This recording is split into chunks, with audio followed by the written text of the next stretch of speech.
The box slipped from my hands, crashing to the floor and shattering the fragile piece of our new home. I froze, waiting for the inevitable. "Sarah?" Helen's shrill voice pierced the air. "What on earth are you doing up there?" I closed my eyes, took a deep breath, and plastered on a smile before descending the stairs. "I'm so sorry, Helen. It was an accident. I'll clean it up right away." My mother-in-law stood at the bottom of the staircase, arms crossed, her lips pursed in disapproval. "Honestly, Sarah, you'd think you'd be more careful with our things. This isn't some college dorm room, you know." I bit my tongue, reminding myself that this was temporary. Adam and I just needed to save up enough for our own place. Then we'd be free. Speaking of Adam, where was he? My husband had conveniently disappeared the moment we'd arrived at his parents' house this morning. "Where's Adam?" I asked, trying to keep my voice neutral. Helen waved a dismissive hand. "Oh, his father needed help with something in the garage. You know how men are with their projects." I did know. It was amazing how many projects Adam managed to find whenever there was actual work to be done. "Well, I'd better get that mess cleaned up," I said, turning to head back upstairs. Helen's voice stopped me. "Wait just a minute, Sarah. While you're up there, you might as well start unpacking your things. I've cleared out some space in the guest room closet for you and Adam." I blinked in surprise. The guest room? But I thought we'd be staying in Adam's old room. Helen's laugh was like nails on a chalkboard. "Oh, honey, that room is much too small for 2 people. Besides, I use it as my sewing room now. The guest room will be much more comfortable for you both." I opened my mouth to argue, but thought better of it. This was Helen's house, after all. "Of course," I said instead. "Thank you for your hospitality." As I climbed the stairs, I could hear Helen muttering something about ungrateful children and "in my day." I gritted my teeth and kept moving. The guest room was small and stuffy, with floral wallpaper that looked like it hadn't been updated since the 1970s. A narrow double bed took up most of the space, leaving barely enough room for our suitcases. I sighed and started picking up the shards of the broken vase, careful not to cut myself. As I worked, I heard the front door open and Adam's voice drift up the stairs. "Mom? Sarah? I'm back!" "In here, sweetie," Helen called out. "Your wife had a little accident with one of my vases. Why don't you go help her clean up?" I rolled my eyes. Of course, she'd throw me under the bus. Adam appeared in the doorway, looking sheepish. "Hey, babe, need a hand?" I looked up at him, trying to keep the frustration out of my voice. "Where have you been?" He shrugged. "Dad needed help with the lawnmower. You know how it is." "Right," I said, turning back to my task. "Well, since you're here, you can start unpacking. Your mom says we're staying in the guest room." Adam's brow furrowed. "The guest room? But I thought—" "Your old room is her sewing room now, apparently," I cut him off. "Oh," he said, looking uncomfortable. "Well, I'm sure it'll be fine. It's just temporary, right?" I stood up, dumping the broken pieces into the trash. "Right, temporary." As I brushed past him to wash my hands, Adam caught my arm. "Hey," he said softly. "I know this isn't ideal, but we'll make it work. I promise." I wanted to believe him. I really did. But as I looked into his eyes, all I could see was the same weakness that had led us here in the first place. The sound of Helen calling us down to dinner broke the moment. Adam squeezed my hand and headed downstairs, leaving me alone in the tiny room that was supposed to be our new home. I took a deep breath, steeling myself for what was sure to be a long and trying evening. As I reached for the doorknob, I caught sight of my reflection in the mirror. The woman staring back at me looked tired, defeated. "Come on, Sarah," I whispered to myself. "You can do this. It's just temporary." But even as I said the words, a nagging voice in the back of my mind whispered, "What if it's not?" The world came into focus slowly, like an old television warming up.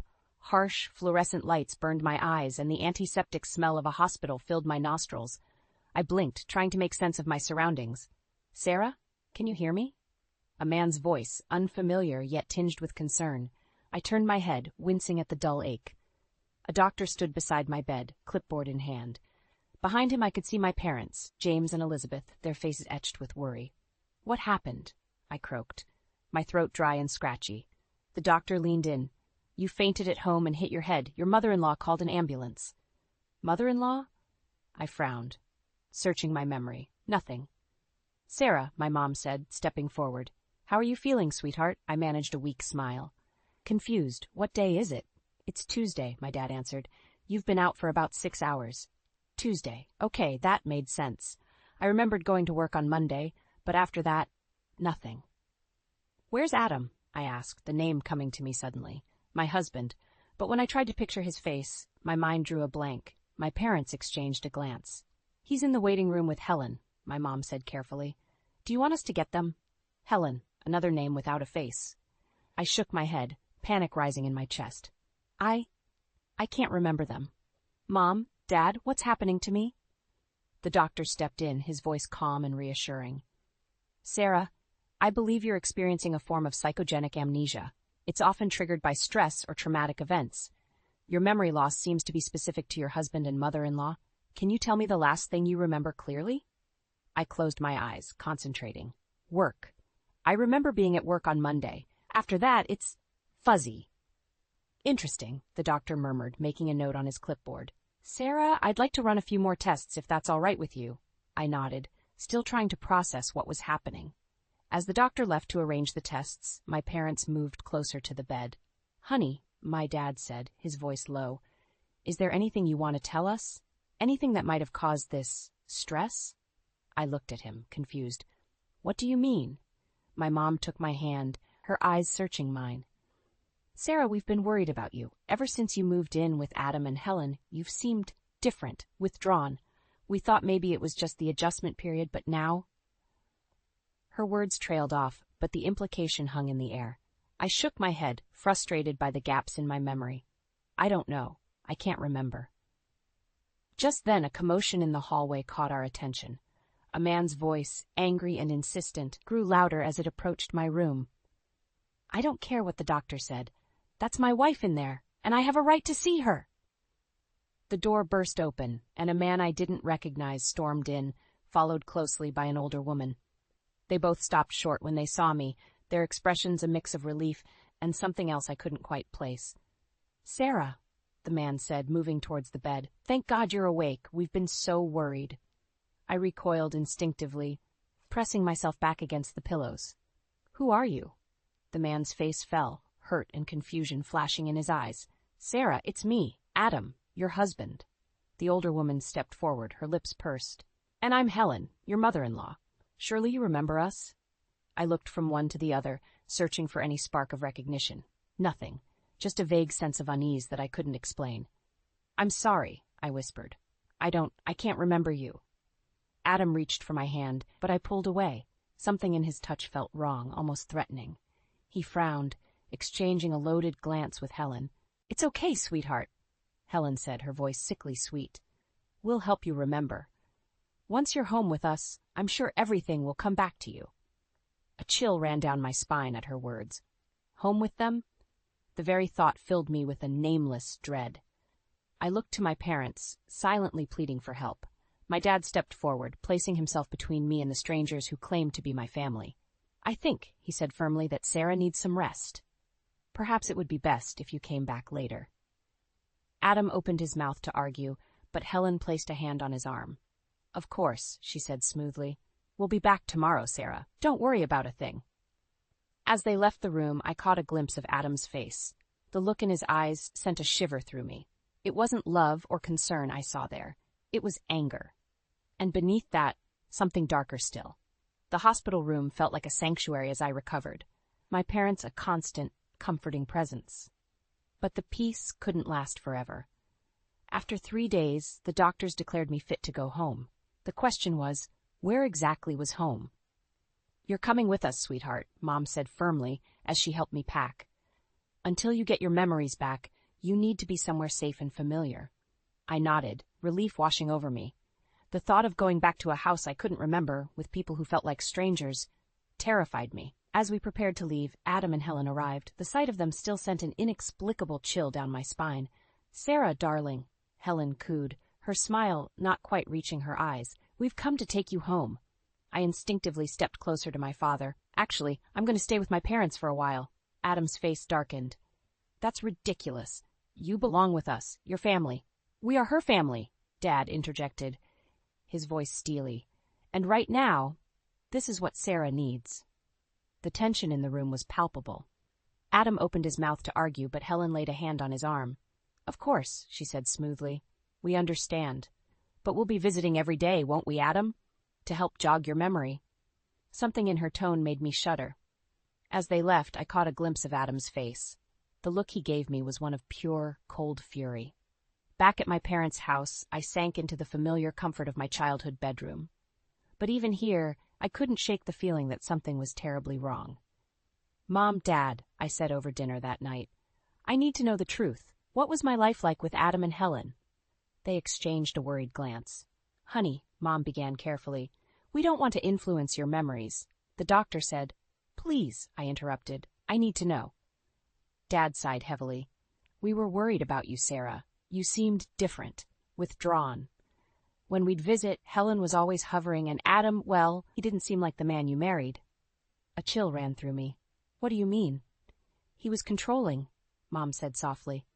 "Always speaking for you, making decisions. And Helen, she treated you more like a servant than a daughter-in-law." The words hit me like a physical blow. Flashes of memory started to surface. Helen's critical voice, Adam's tight grip on my arm, the constant feeling of walking on eggshells. "I need to know more," I said, my voice shaking. "I need to remember." Dad leaned forward, his expression serious. "Sarah, we have an idea. It's risky, but it might help us uncover the truth." He explained their plan, to secretly record Adam and Helen's conversations when they visited. It was a violation of privacy, possibly even illegal, but at that moment, I didn't care. "Let's do it," I said firmly. The next day, when Adam and Helen arrived, we were ready. Tiny microphones hidden throughout the living room captured every word. I played my part, feigning confusion and vulnerability. "I'm trying to remember," I said, my voice deliberately weak, "but everything's still so fuzzy." Helen patted my hand, her nails digging in slightly. "Don't worry, dear, we'll have you back home soon enough." "Yes," Adam added, his voice low and intense. "Where you belong." As they left, I caught Helen whispering to Adam, "We need to get her back quickly, before she remembers too much." That night, we gathered around the kitchen table to listen to the recordings. My hands shook as Dad pressed play. Helen's voice, sharp and clear. "We need to be careful. If she remembers how we treated her..." Adam, angry. "She won't, and if she does, we'll make sure she knows her place." I listened, horror growing with each word.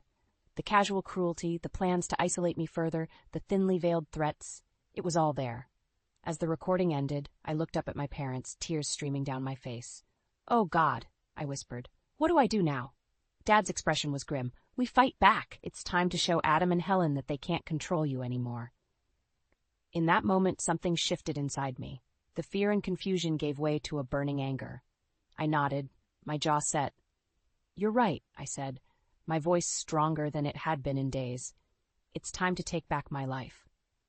The next morning, I woke with a sense of determination I hadn't felt in years. The recordings had confirmed my worst fears, but they'd also ignited a fire within me. I was done being a victim. "I want to go back," I announced over breakfast. Mom nearly choked on her coffee. "What, Sarah, you can't be serious." "I am," I said firmly. "We need more evidence." And I hesitated, then plunged on. "I need to face them, to remember everything." Dad's face was grim. "It's dangerous, sweetheart. What if they suspect something?" I squared my shoulders. "Then I'll deal with it, but I can't hide forever." After hours of debate and careful planning, we agreed. I'd return to Adam and Helen's house, wearing a hidden microphone.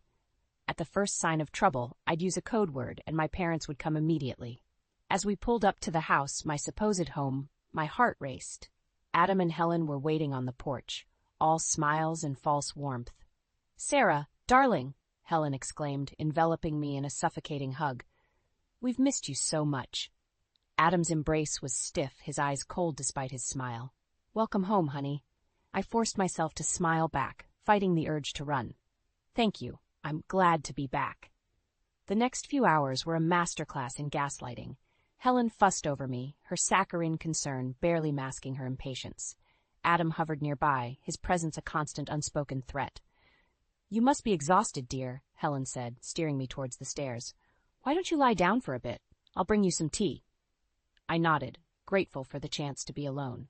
But as I reached the top of the stairs, a wave of dizziness hit me. Memories flooded back, Helen's shrill voice berating me, Adam's iron grip on my arm as he dragged me up these very steps. I stumbled, catching myself on the railing. Adam was beside me in an instant, his hand on my back feeling more like a shove than support. "Careful, honey," he said, his voice low. "We wouldn't want you to have another accident." The threat in his tone was unmistakable. I shuddered, suddenly certain that my fainting spell hadn't been an accident at all. In the guest room, our room, I reminded myself, I sat on the edge of the bed, trying to calm my racing heart. The walls seemed to close in around me, years of suppressed memories threatening to overwhelm me. A soft knock at the door made me jump. Helen entered, carrying a steaming cup of tea. "Here you are, dear," she said, handing me the cup. "This should help you relax."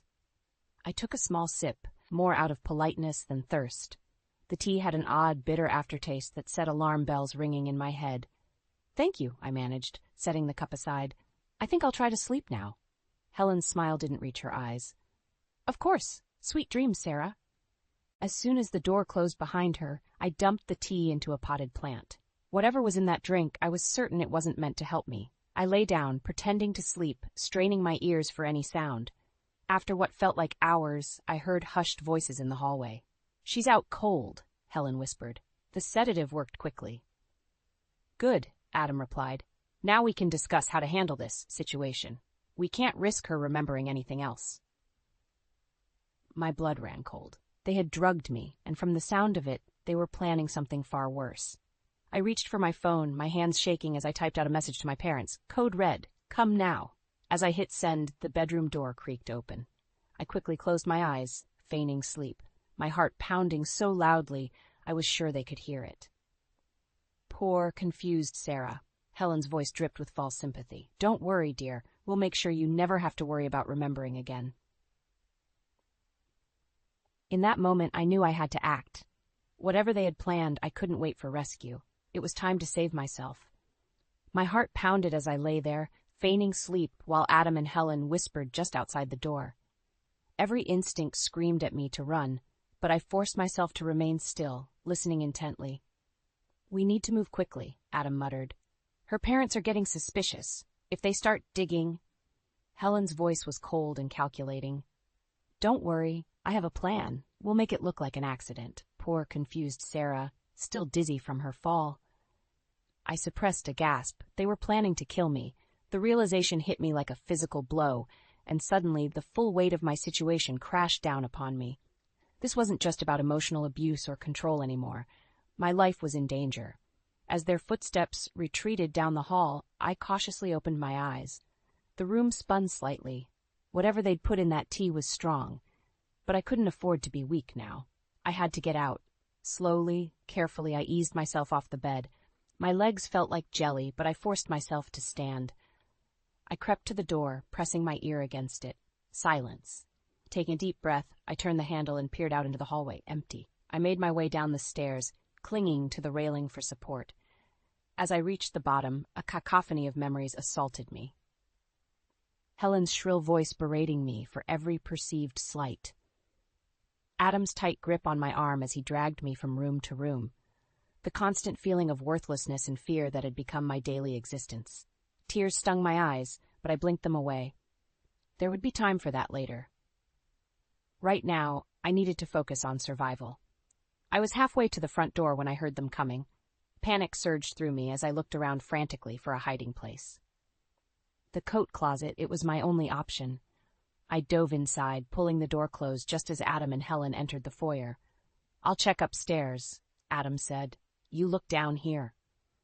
My breath caught in my throat as Helen's footsteps approached the closet.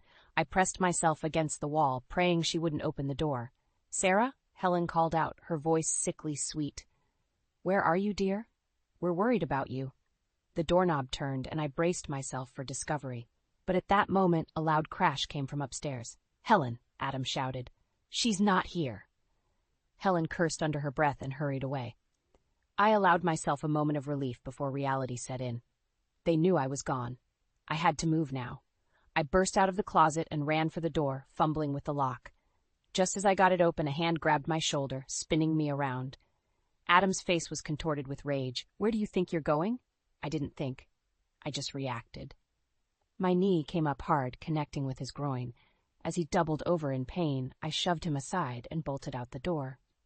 The cool night air hit my face as I ran down the driveway. I could hear Helen screaming behind me, but I didn't look back. I just ran, my bare feet slapping against the pavement, my lungs burning with each breath. I didn't stop until I reached the end of the street. Gasping for air, I finally allowed myself to look back. The house loomed in the distance, dark and menacing, but there was no sign of Adam or Helen pursuing me. My hands shook as I pulled out my phone, dialing my parents' number. "Dad," I choked out when he answered. "I need help.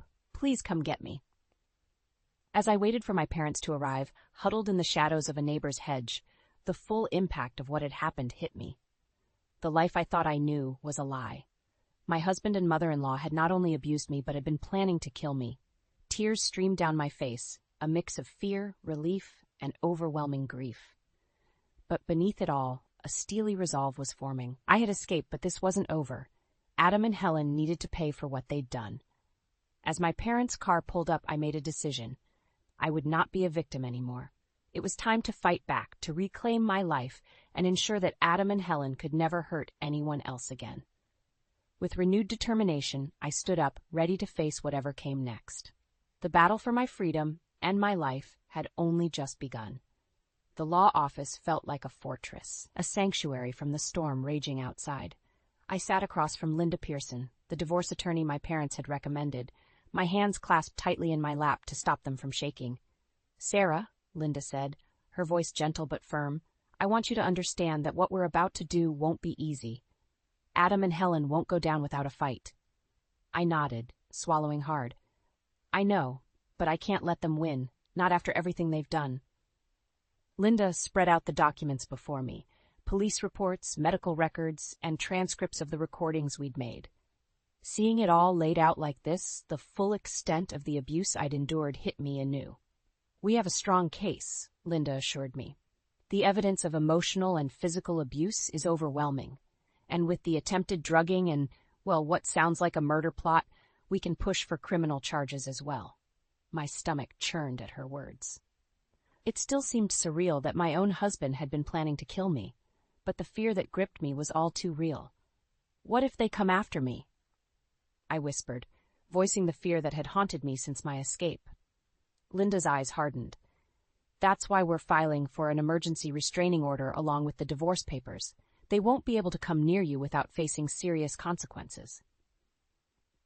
As I signed paper after paper, a mix of emotions washed over me. Relief, fear, anger, and a glimmer of hope. This was it. I was finally taking back control of my life. The next few weeks passed in a blur of legal meetings, therapy sessions, and sleepless nights. Adam and Helen, true to form, fought the divorce with everything they had. They denied all allegations, painting me as mentally unstable and ungrateful. But I refused to back down. With each deposition, each piece of evidence presented, I grew stronger. The recordings we'd made were damning, and several neighbors came forward with accounts of hearing arguments and seeing bruises on me. Then, just as it seemed we were making progress, disaster struck. I was leaving my therapist's office when I saw him, Adam, leaning against my car, his face a mask of false concern. "Sarah," he called out, taking a step towards me. "Please, we need to talk. This has all gotten out of hand." I froze, my heart pounding. He wasn't supposed to be here. The restraining order. "Stay back," I warned, fumbling for my phone. "I'm calling the police." Adam's face darkened. "You ungrateful bitch," he snarled, lunging forward. I turned to run, but he caught my arm, spinning me around. The familiar fear threatened to paralyze me, but something inside me snapped. I was done being a victim. With all my strength, I shoved him away. "No," I shouted, my voice echoing in the parking lot. "You don't get to control me anymore." Adam stumbled back, shock written across his face. For a moment, we stood there, staring at each other. Then the sound of sirens broke the silence. As the police car pulled into the lot, Adam's expression changed from shock to fury. "This isn't over," he hissed before turning and running. I collapsed against my car, shaking uncontrollably as the officers approached. In the chaos that followed, giving statements, calling Linda and my parents, one thought kept running through my mind. Adam was right. This wasn't over. That night, as I lay in bed at my parents' house, surrounded by the comfort of my childhood room, I couldn't shake the feeling of dread. Adam's words echoed in my mind, a sinister promise of things to come. My phone buzzed with a text from an unknown number. With trembling fingers, I opened it. "You can't hide forever, Sarah. One way or another, I'll make you pay for this." I stared at the screen, a cold fear gripping my heart. Adam had found a way around the restraining order, a way to reach me. And I knew, with chilling certainty, that he wouldn't stop until he had his revenge. As I called the police to report the threat, I realized that the real battle was just beginning. The divorce, the legal proceedings, they were just the opening salvo. The true test of my strength and resilience lay ahead. Tomorrow, I would face Adam and Helen in court for the first time since filing for divorce. And I knew, deep in my bones, that it would be the fight of my life. The courthouse loomed before me, its stone facade a silent witness to countless battles. Today, it would bear witness to mine. I took a deep breath, steadying myself as I climbed the steps, my parents and Linda flanking me like protective sentries. "Remember," Linda whispered as we approached the courtroom, "stay calm. No matter what they say, we have the truth on our side."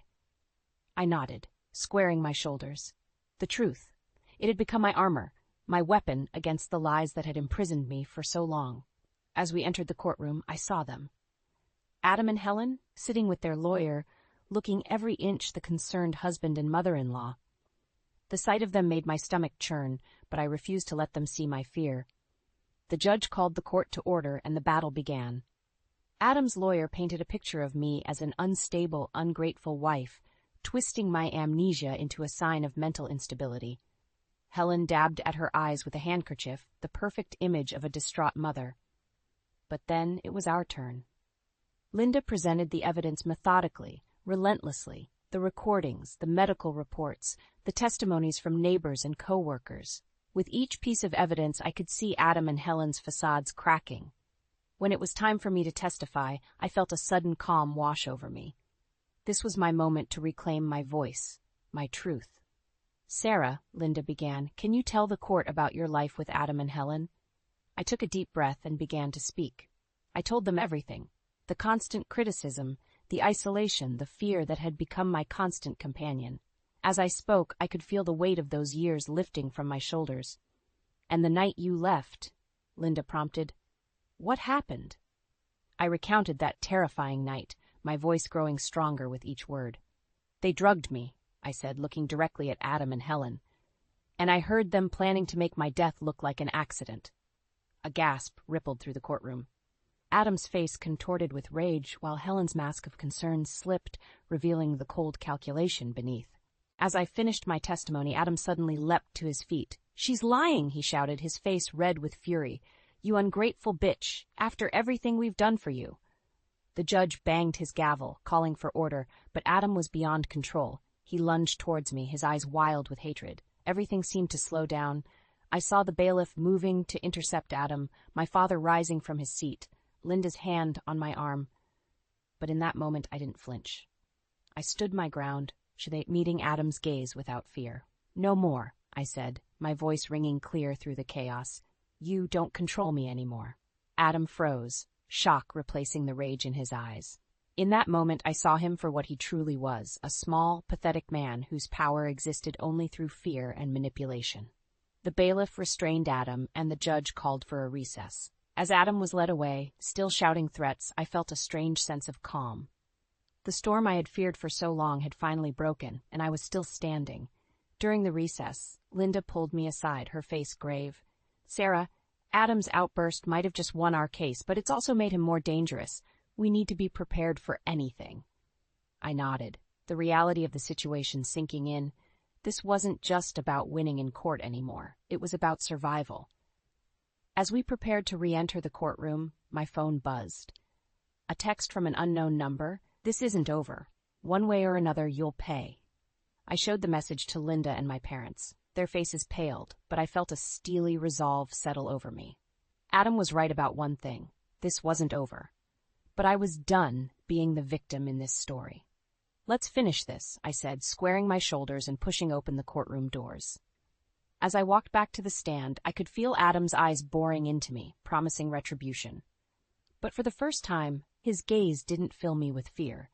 Instead, I felt a fierce determination.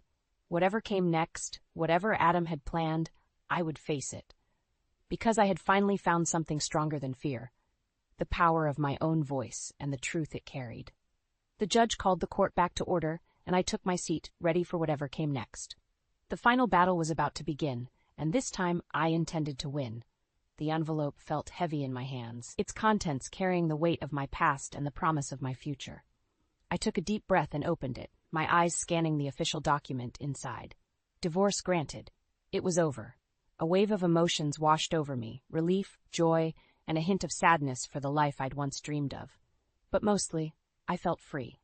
"Sarah," my mom's voice called from downstairs, "there's someone here to see you." Curious, I made my way down, the divorce papers still clutched in my hand. As I reached the bottom of the stairs, I froze. Helen stood in the entryway, looking smaller and older than I remembered. "Hello, Sarah," she said, her voice lacking its usual sharpness. I came to apologize." For a moment I couldn't speak. After everything that had happened, all the pain and fear, here she was, standing in my parents' house. "Why now?" I finally managed to ask. Helen's eyes filled with tears. "I've lost everything. Adam, he's in jail. The truth about what we did to you, it destroyed our family. And I realized too late that I was the architect of that destruction." I listened as Helen poured out her regrets, her realization of the toxic environment she'd created, the way she'd enabled and encouraged Adam's abuse. It was surreal, hearing the woman who had tormented me for years admit to her wrongs. When she finished, silence hung between us.